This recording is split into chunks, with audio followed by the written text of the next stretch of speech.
King Henry V of England, is remembered as one of the greatest warrior kings in English history. Born into a time of political instability and constant conflict, Henry V rose from a troubled and misunderstood youth to become a disciplined, visionary ruler and a brilliant military commander. His reign, though short, left a lasting impact on England's monarchy, military traditions, and national identity. Best known for his victory at the Battle of Agincourt in 1415, Henry V embodied courage, leadership, religious devotion, and a strong sense of justice. This life history explores Henry V's early years. His transformation from prince to king, his military campaigns, personal character, governance, and legacy. Early life and family background. Henry V was born on 16 September 1386, most likely at Monmouth Castle in Wales. His birth name was Henry of Monmouth. He was the eldest son of Henry Bolingbroke, who later became King Henry IV of England, and Mary de Bohun. A noblewoman from a powerful aristocratic family, Henry grew up during a turbulent period in English history. The country was ruled by King Richard II, whose reign was marked by internal disputes, weak leadership, and growing dissatisfaction among the nobles. Henry's father, Henry Bolingbroke, was initially loyal to Richard II, but later fell out with him. This conflict would eventually lead to Bolingbroke overthrowing Richard II and becoming king. Henry's mother, Mary de Bohun, died when he was only 7 years old. Her death deeply affected him and left much of his upbringing in the hands of tutors, knights, and clergy. From a young age, Henry received a traditional noble education, including training in Latin, French, theology, literature, law, and warfare, youth and education as a child and teenager. Henry was trained to be both a soldier and a ruler. He learned horsemanship, swordsmanship, and battlefield tactics, while also studying religion and governance. Unlike the popular myth of him being a reckless troublemaker in his youth, often exaggerated in literature and Shakespeare's plays, historical records suggest Henry was serious, intelligent, and disciplined. However, he did experience the pressures of growing up in a politically dangerous environment. When his father seized the throne in 1399, Henry became Prince of Wales at the age of 13. This sudden rise placed immense responsibility on his shoulders. Henry was deeply religious from an early age. His faith would later shape many of his decisions as king, influencing his strict moral code and belief that his rule was sanctioned by God.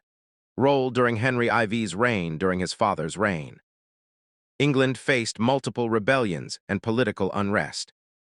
Henry V gained valuable military experience during this period.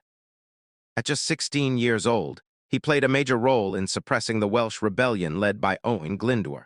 One of the defining moments of his early military career came at the Battle of Shrewsbury in 1403, where English forces fought against rebel leader Henry Percy, Hotspur. Henry was seriously wounded by an arrow to the face, yet he continued to fight bravely. A skilled surgeon later removed the arrowhead in a dangerous operation, leaving Henry with a permanent scar. This experience hardened Henry and gave him first-hand knowledge of war's brutality. It also earned him the respect of soldiers and nobles alike. Over time, tensions developed between Henry and his father, largely due to political disagreements and court factions.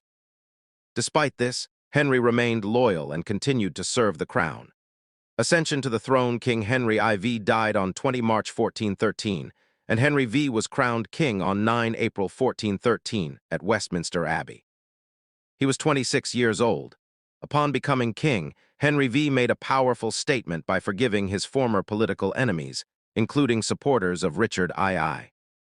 He ordered Richard II's remains to be reburied with full royal honors, signaling reconciliation and stability. Henry immediately set about restoring royal authority, strengthening the justice system, and improving relations with Parliament. He ruled firmly but fairly, emphasizing law, order, and moral discipline. Character and leadership style. Henry V was known for his strong discipline, intelligence, humility, and sense of duty. He lived a simple and moral life, avoided unnecessary luxury, and expected high standards from his court and army. He believed deeply in divine justice and saw himself as God's servant. This belief fueled both his sense of responsibility and his confidence in battle. Henry punished corruption harshly and enforced laws equally, even against his close companions. Despite his strictness, he was also charismatic. Soldiers admired him because he shared their hardships, marched with them, and spoke to them directly. His ability to inspire loyalty was one of his greatest strengths. The 100 Years' War and claim to France, one of Henry V's main goals, was to assert England's claim to the French throne. This claim dated back to Edward III and was a central issue in the 100 Years' War between England and France.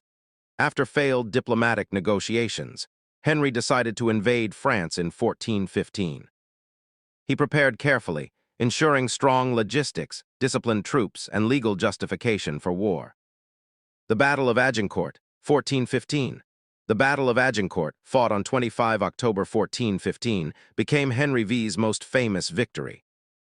Outnumbered by French forces, the English army faced overwhelming odds. Henry used brilliant tactics, including the effective use of longbowmen, defensive positioning, and discipline. Muddy terrain slowed the heavily armored French knights, while English archers caused devastating casualties. Henry personally fought on the front lines, encouraging his men and demonstrating extraordinary courage. Against all expectations, the English achieved a decisive victory. Agincourt became a symbol of English resilience and Henry V's military genius. It greatly enhanced his reputation across Europe. Later French campaigns following Agincourt, Henry continued his campaigns in France. Between 1417 and 1419, he captured key territories, including Normandy. His strategy combined military force with effective governance, winning the support of local populations. In 1420, Henry achieved a major political victory with the Treaty of Troyes. The treaty recognized Henry V as heir to the French throne and regent of France. He also married Catherine of Valois, daughter of King Charles VI of France, strengthening his claim. Marriage and personal life. Henry V married Catherine of Valois in June 1420. The marriage was both political and respectful. Though their time together was short, it produced one son, Henry VI. Born in 1421, Henry was known to be faithful and devoted, unusual for kings of his era. His personal life reflected his moral principles and sense of responsibility. Illness and death. In 1422, while campaigning in France, Henry fell seriously ill, likely from dysentery. His health declined rapidly. Henry V died on 31 August 1422 at the age of 35. He was buried at Westminster Abbey in England. His death was a great loss to England. He left behind an infant son, Henry VI, whose reign would later face significant challenges. Legacy and historical importance. Henry V is remembered as one of England's greatest kings. His achievements include strengthening royal authority, major military victories, temporary English dominance in France, inspiring national unity. His leadership style became a model for future rulers. He was immortalized in literature, most famously in William Shakespeare's play Henry V, which portrays him as a heroic and ideal king. Though his empire in France did not last long after his death, his impact on English history remains profound. King Henry V's life was short but extraordinary. Rising from a challenging political environment, he transformed himself into a disciplined ruler, a brilliant general, and a symbol of English strength. His faith, courage, and leadership set him apart as a king who ruled not for personal pleasure, but for duty and legacy. Henry V's story continues to inspire historians, writers, and leaders, reminding the world that true greatness comes from responsibility, vision, and unwavering commitment to one's people.